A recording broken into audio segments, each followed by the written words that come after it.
السماء جلالا فأزيد أسراب الغيوم جمالا وألون الدنيا بأجمل بسمة وأكون للخير العميم مثالا أسمو وأجتاز السماء جلالا فأزيد أسراب الغيوم جمالا وألون الدنيا بأجمل بسمة وأكون للخير العميم مثالا. بسم الله الرحمن الرحيم. الحمد لله رب العالمين، والصلاة والسلام الأتمان الأكملان على الصادق الأمين سيدنا محمد المبعوث رحمة للعالمين وعلى آله وصحبه وإخوانه وحزبه. اللهم صل وسلم وبارك على سيدنا محمد بن عبد الله القائم بحق الله ما ضاق أمر إلا فرجه الله. Chers frères, chères sœurs, salam alaikum wa rahmatullah. Dans cette modeste intervention intitulée L'éveil spirituel, l'éveil à la foi, comment et pourquoi. Comme vous le savez, mes chers frères et sœurs, nous vivons une époque où il est de plus en plus difficile d'être et de témoigner. Il est de plus en plus difficile de vivre sa foi sereinement. Notre monde actuel crée des frustrations, des dépendances, alors que la foi apporte la paix, crée l'épanouissement spirituel, l'épanouissement dans sa vie. Nous avons besoin, mes chers frères et sœurs, aujourd'hui, de goûter à la douceur de la foi, de goûter à l'amour de Dieu subhanahu wa ta'ala, afin d'être en paix et afin d'avoir un éclairage sur soi et un éclairage sur le monde. Aujourd'hui, comme j'ai dit tout à l'heure, il est de plus en plus difficile d'être et d'agir. La foi des fidèles a tendance à s'affaiblir, à diminuer, voire il risque de s'éteindre. Et c'est pour cela que le messager, sallallahu alayhi wa sallam, hadith authentique rapporté par l'imam Ahmed, selon Abu Huraira, le messager sallallahu alayhi wa sallam disait Inna al-iman la yakhlaqu fi jawfi ahadikum kama yakhlaqu ath-thawb. La foi s'use, se détériore à l'intérieur des cœurs de l'un de vous, comme se détériore le tissu, comme s'use le tissu. Alors renouvelez votre foi. Fajaddidu imanakum. Dans une autre version, les compagnons demandèrent et comment renouvelle-t-on notre foi en messager? Wa kayfa nujaddidu imanana ya Rasulullah? فأجاب صلى الله عليه وسلم أكثروا من قول لا إله إلا الله. Répétez inlassablement, répétez sans cesse cette formule La ilaha illallah. La foi, mes chers frères et sœurs, a la puissance de ressusciter votre vie, de rebooster votre vie, de remobiliser votre énergie, de façonner votre vie à la lumière de notre modèle par excellence, le messager Muhammad sallallahu alayhi wa sallam. En revanche, l'insouciance, l'oubli de Dieu, l'éloignement de Dieu nous conduira inéluctablement à l'immobilisme, à la perdition et amener notre cœur à perdre tout espoir. Lorsque la foi embrasse le cœur, nous dit le messager sallallahu alayhi wa sallam, lorsque vous êtes touché par la grâce de Dieu, parce que la foi, c'est une grâce d'Allah subhanahu wa ta'ala. Lorsque Dieu vous donne la foi, c'est que c'est un grand privilège. Dans le hadith chez l'imam Ahmed, selon Abdullah ibn Mas'ud, le messager sallallahu alayhi wa sallam nous disait que Dieu donne les bienfaits de cette vie à ceux qu'il aime et à ceux qu'il n'aime pas, à ceux qui sont croyants, à ceux qui ne le sont pas, même à ceux qui sont aux antipodes et qui se rebellent contre Dieu. Mais il nous donne la foi, il n'accorde la foi qu'à ceux qu'il aime. Que celui ou celle qui a la foi, qu'il sache que Dieu l'aime فَمَنْ أَعْطَاهُ اللَّهُ الدِّينَ فَقَدْ أَحَبَّهُ. Donc déjà, c'est un grand privilège de se savoir visé par ce hadith, d'être aimé par Allah subhanahu wa ta'ala. Et puis, lorsque cette lumière de la foi embrasse le cœur, il s'ouvre sur le monde. Il a un autre regard sur le monde. Il a un éclairage d'abord sur soi et un éclairage sur le monde. C'est pour cela que dans le hadith rapporté par Al-Hakam, rapporté par Tirmidhi, selon Abdullah ibn Mas'ud, le messager sallallahu alayhi wa sallam disait إذا دخل النور القلب اتسع وانفسح. Lorsque la lumière de la foi embrasse le cœur, il s'ouvre, il s'apaise, il s'ouvre sur le monde. Il s'ouvre sur soi et sur le monde. On lui demanda au messager de Dieu quel en est le signe pour savoir que ce cœur-là a cet éclairage, a cette lucidité de voir les choses et de mieux les comprendre et d'en prendre conscience. Le messager sallallahu alayhi wa sallam disait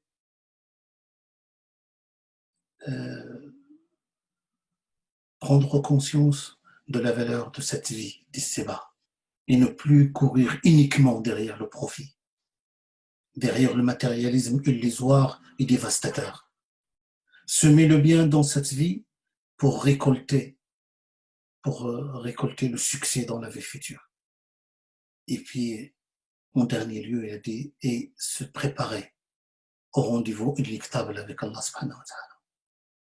Préparer ce rendez-vous ultime avec Allah azza wa jalla. Ne pas être insouciant vis-à-vis de cette vérité, que nous nous acheminons inexorablement vers Dieu et que nous allons à sa rencontre pour sûr. إذا دخل النور القلب اتسع وانفسح. قيل وما علامة ذلك يا رسول الله؟ قال الإنابة إلى دار الخلود والتجافي عن دار الغرور والاستعداد إلى الموت قبل لقاء الموت. Donc ça, c'est très important, mes chers frères et sœurs, de prendre conscience qu'à notre époque, aujourd'hui, en tant que musulmans, nous avons besoin de purifier nos intentions. Nous avons besoin de purifier nos cœurs. Nous avons besoin de préparer la terre pour qu'elle reçoive la semence. Préparer notre cœur afin qu'il embrasse la foi, afin qu'il épouse le message du messager sallallahu alayhi wa sallam.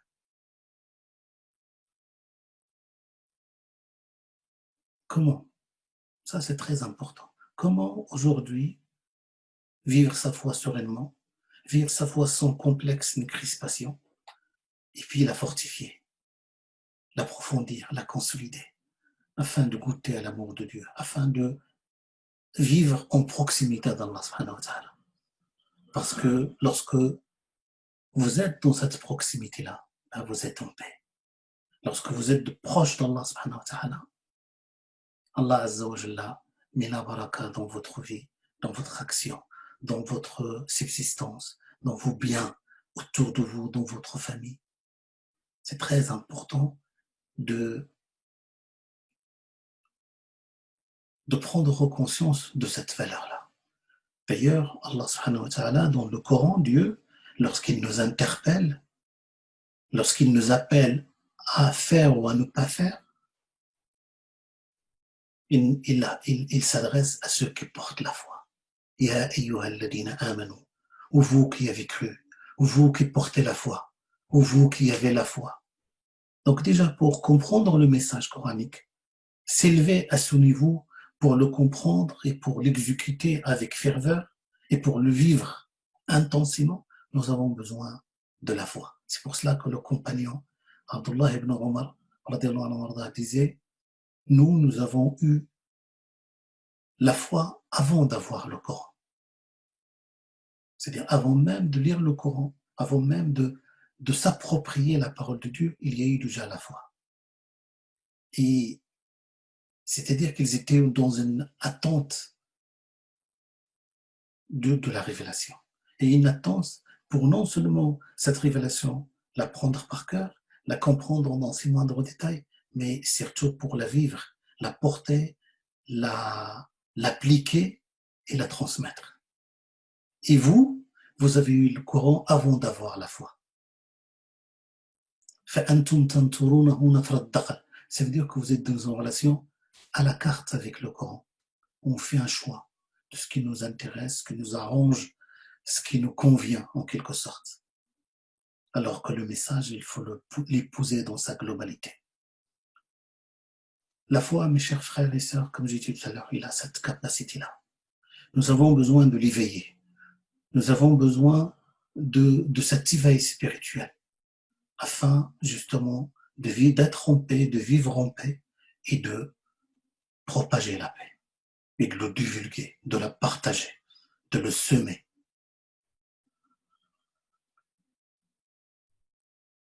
Alors, quelques éléments de réponse, mes chers frères et sœurs.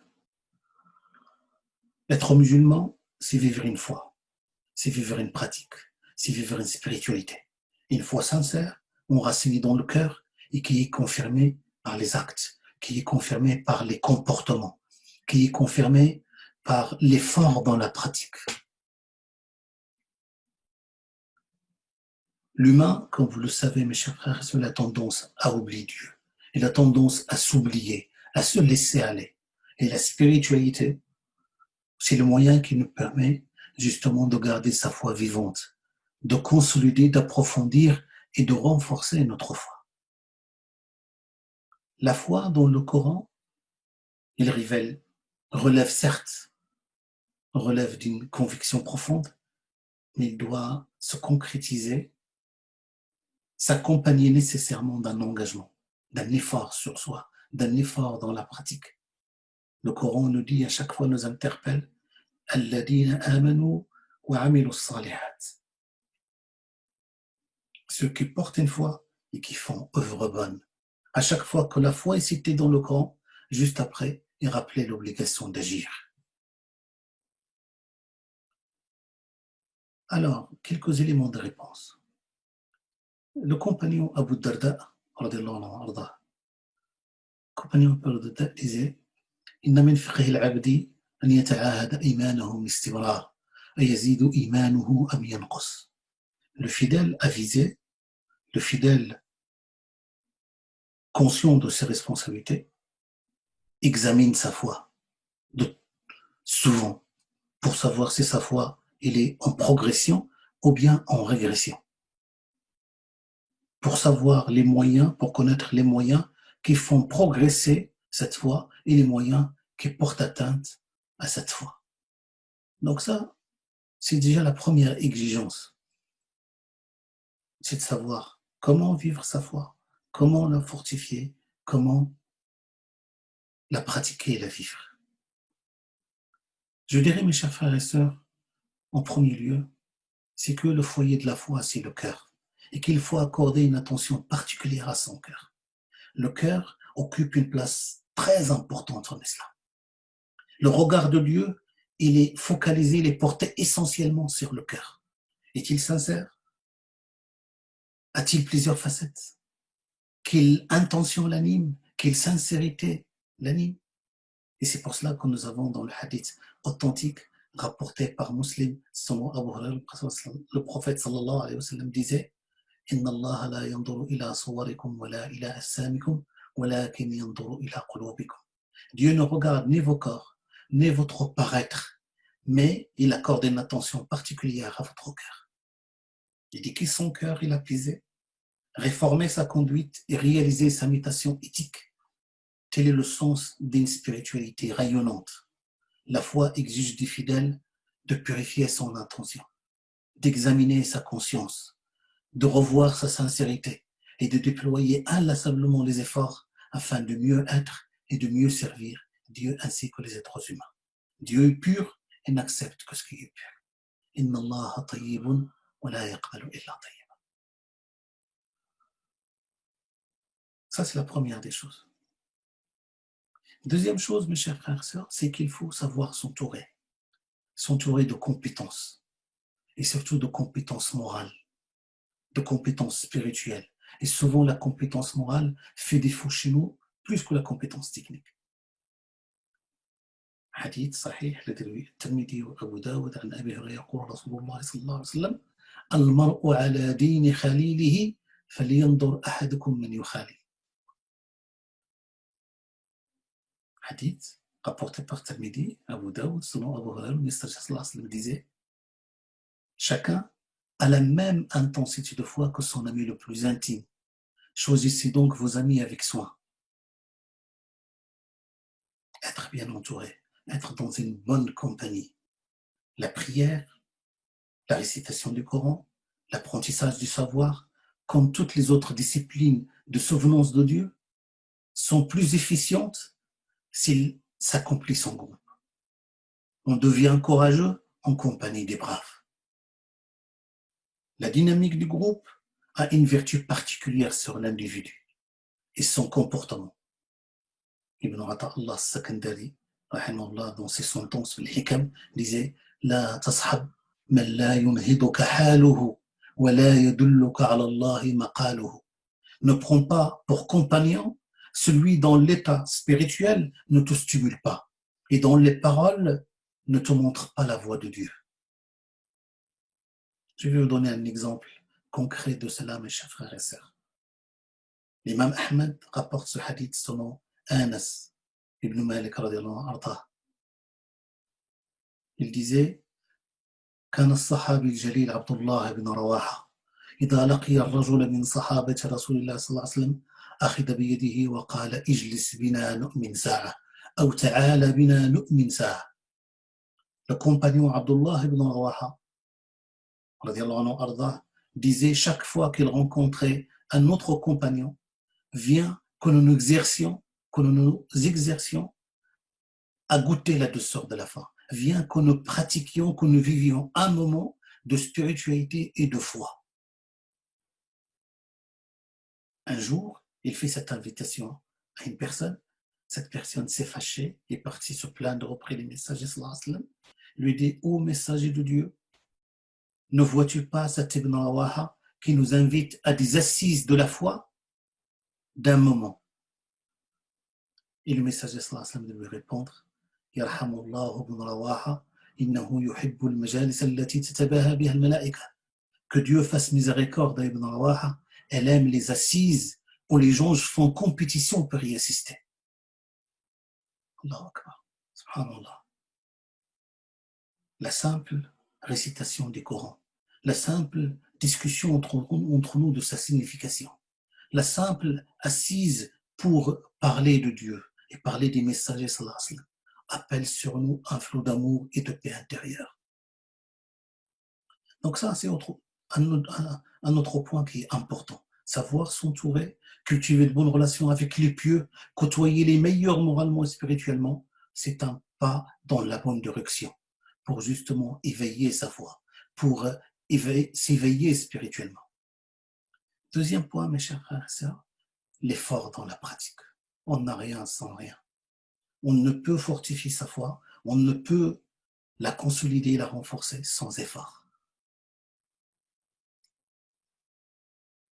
C'est pour cela que vous connaissez l'histoire des compagnons Rabi'a ibn Ka'b al-Islami, hadith rapporté par Muslim, selon Rabi'a ibn Ka'b al-Islami, qui disait: je dormais sur le même toit que le messager sallallahu alayhi wa sallam, et chaque matin, c'est le toit de la mosquée, et chaque matin, il partait chercher l'eau pour que le messager sallallahu alayhi wa sallam puisse accomplir ses ablutions. Donc il partait loin pour chercher l'eau, l'amener au messager. Et le messager sallallahu alayhi wa sallam voulait le récompenser. Il lui a dit: demande quelque chose. Tu es dans le besoin, tu es dans une situation critique, demande quelque chose. Et cette personne était parmi les gens de Sofa, un endroit qu'on a à Médine où les gens nécessiteux et séjournaient. Il a dit: je te demande ta compagnie au paradis. Ibn al-Qayyim al-Jawziyya commente ce hadith, entre guillemets, commente cette parole. Il dit: celui qui veut connaître comment il doit être sa haute visée. Man arada an ya'rifa al-himmata. Comment il doit être l'himma dialou? Qu'il regarde la himma de l'Islami, qu'il s'inspire de l'himma de l'Islami, qui était pauvre, dans le besoin. Il avait l'occasion de solliciter, de demander ce qu'il voulait au messager sallallahu alayhi wa sallam, mais il a demandé quelque chose de très important, pas quelque chose d'éphémère. Les biens d'ici-bas sont passagers aussi. Mais il a demandé d'être en compagnie avec le messager sallallahu alayhi wa sallam dans les joies de la vie future. Et le messager sallallahu alayhi wa sallam lui a dit, je l'ai fait, mais aide-moi par l'abondance des prosternations. C'est qu'il faut un effort. C'est qu'il faut mériter d'être en compagnie du messager sallallahu alayhi wa sallam. Comment? En l'imitant sincèrement, en suivant son modèle et en perpétuant son effort et ce bienfait qu'est l'islam que le messager sallallahu alayhi wa sallam nous a apporté. C'est de continuer ça, c'est de porter ces valeurs-là et de rayonner de ces valeurs. Troisième point et dernier, je m'arrête là, mes chers frères et sœurs, c'est que nous avons besoin, à chaque fois dans notre parcours, de s'arrêter avec soi, de rentrer en soi. Nous avons besoin de certains moments de recueillement pour justement revoir notre conduite, faire notre examen de conscience, savoir si dans notre relation avec Allah subhanahu wa ta'ala, nous sommes en progression ou bien en régression. On ne peut pas faire l'économie de ne pas faire ce bilan-là. Faire un bilan, un état de lieu de notre situation. Où sommes-nous dans notre relation avec Allah Azza wa Jal? Ce qu'on appelle al-muhasaba. D'ailleurs, si vous imaginez le messager sallallahu alayhi wa sallam, hadith rapporté par l'imam muslim, son Sufyan ibn Abdillah. Sufyan ibn Abdillah demanda au messager sallallahu alayhi wa sallam, ô messager de Dieu, enseigne-moi en islam, en matière d'islam, une seule parole qui me dispense d'interroger une autre personne. Une seule parole qui me résume, une parole globale qui me résume ce qui est l'engagement pour Dieu et pour le messager, pour la cause de Dieu. Et le messager lui a répondu, dit, Qul amantu billahi thumma istaqim. Dis, je crois en Dieu, puis agis avec conscience. Vous imaginez cette parole, mes chers frères et sœurs? C'est très important. C'est l'appel à l'intériorité, c'est l'appel à la spiritualité, à l'intimité avec Dieu, subhanahu wa ta'ala. Agir avec conscience. C'est-à-dire que je dois agir, savoir comment agir, pourquoi agir, pour qui agir, et en même temps, juste après, je fais un bilan. En examinant ma sincérité, en examinant la validité de cet acte, est-ce qu'il s'inscrit dans la voie des messagers sallallahu alayhi wa sallam ou pas? Et c'est pour cela qu'Omar al-Khattab nous disait Hasibu anfusakum qabla an tuhasabu.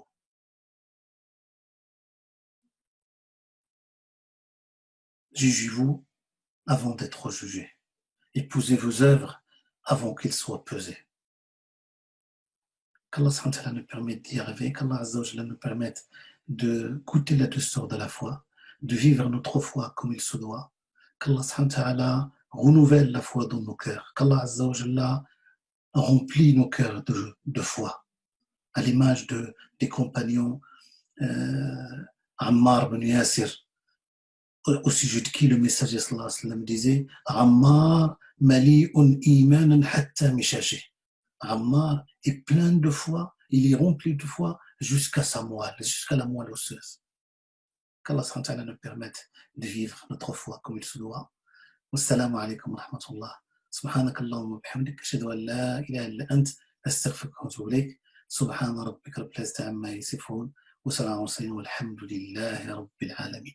فأكون بالقيم العظيمة جدولا نسقي الحياة محبة وفعالا هي هكذا قيم النجاة تحثني فأخوض فيها للنجاة نزالا هي هكذا قيم النجاة تحثني فأخوض فيها للنجاة نزالا لا تسأل المقدام عن سبل العلا ستراه طيرا بالعزيمة جاء أسمو وأجتاز السماء جلالا فأزيد أسراب الغيوم جمالا وألون الدنيا بأجمل بسمة وأكون للخير العميم